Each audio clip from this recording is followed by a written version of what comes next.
Comes from Ms Jennifer Stedman to Councillor Dan Swords. Would you like to approach the microphone, please?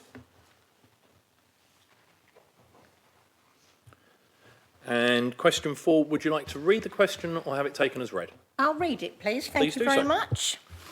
Okay, so following on from Harlow Council receiving a truly appalling fire safety report back in September 24 and being awarded a safety rating of C3, Dan Swords attended a meeting with the regulator for social housing, the RSH, on January the 8th of this year.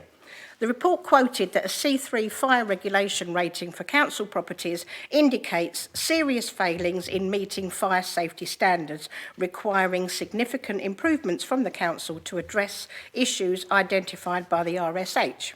Essentially meaning that the council has not adequately addressed fire safety concerns within their properties and needs to take immediate action to rectify them.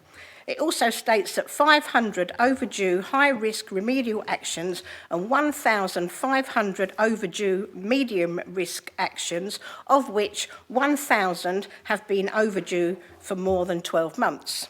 So my question is it now safe to presume that it is nigh on 5 months since the C3 report that Harlow Council properties have now all been risk assessed for fire safety or are undergoing assessments, and you will be announcing shortly that Harlow is now in receipt of the highest RSH rating?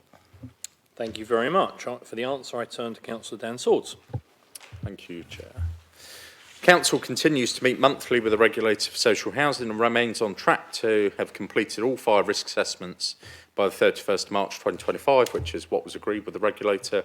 Council's performance has improved significantly in recent months, with 82% of the required stock now having been surveyed. A dedicated team of officers review performance against completion of FRAs and tasks and actions on a weekly basis. This includes performance against overdue action and we report monthly into the regulator for social housing. It's important to note that a number of overdue actions relate to major works, and to support delivery of these works, a substantial capital works programme is currently in progress, with a further 9 million programmed in and due to be delivered in 25-26, subject to that being voted through this evening. In addition to the above, and to support the work being undertaken by the housing team, 2 new housing officer posts dedicated to fire safety work were approved by Cabinet last week, but require approval by full council this evening. We are fully funding every commitment we have made to the regulator, and will take every action required to meet those commitments. Thank you very much, Councillor Swords. Ms Stedman, would you like to ask a supplementary question? I would indeed. Thank you very so. much. I've seen the report on gov.uk website, but are the results of the C3 report available for public viewing for those without access to the internet? If so, where will they be accessible, and have the council property residents concerned been informed of their property failings, and have they received a copy of the report so they can be assured that their property has been fully assessed and the failings rectified? Thank you very much, Ms Stedman. I turn to Councillor Swords again for an answer.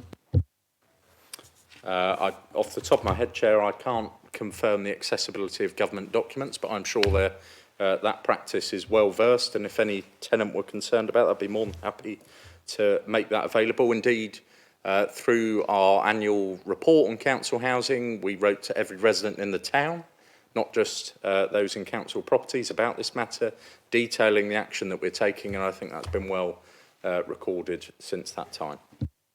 Thank you very much, Councillor Swords. Ms Stedman, you have a separate question to Councillor David Carter. Would you like to read this, or would you like to have it taken as read? I would like to read it, please. Please do so. One of Old Harlow's pensioners who resides in a purpose-built bungalow has brought to my attention a rather worrying fire safety matter concerning escape route access. The bungalows in question have no backdoor fire escape access, so if there is a fire at the front of their property, unless they are an Olympic hurdle jumper or a trained mountain climber, they won't be able to escape to safety out of their kitchen, bathroom or bedroom window, which are all at the back of the property.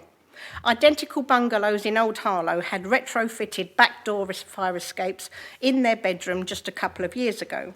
So why haven't the residents of these bungalows been offered a retrofit fire escape door in their bedroom? Did the budget run out, or the lives of these pensioners, residents, not important enough to spend money on? Thank you very much, Mr Steadman. I'll turn to Councillor David Carter for the reply. Thank you for your question, Mrs Steadman. The Council has requested a fire risk assessor carries out inspections on bungalows in Old Harlow. As you didn't put down where these bungalows were, we've guessed at the 3 sites that occur in this area, and we're actually going to do an assessment on all 3 sites. The Council will then review the recommendations. Thank you very much, Councillor Carter. Sorry, get my teeth in. Mr Steadman, do you have a supplementary question that you wish to ask? I do. According to Part L of the building regulations, a bungalow should have 2 exits, a front and a back door. If not, then habitable rooms must have a means of escape as well.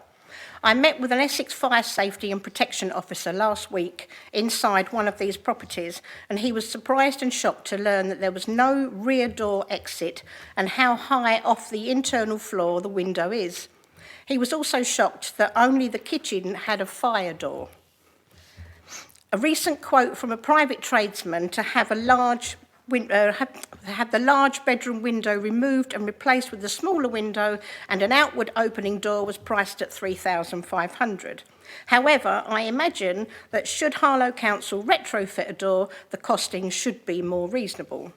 So my question is simple. Would you be happy for your elderly relative to live in one of these properties knowing they have no safe means of escape to the rear of a property in a fire? Thank you very much, Mr Steadman. I return to Councillor David Carter for his answer. Thank you, Mrs Steadman. When these bungalows were built, they were built under the Housing Regulation Act at that time. Obviously, things have changed, and the council, as I've said, will now review all of these bungalows, and we will go on the recommendations of the inspector. Thank you very much, Councillor Carter. Thank you very much. And thank you, Mr Steadman.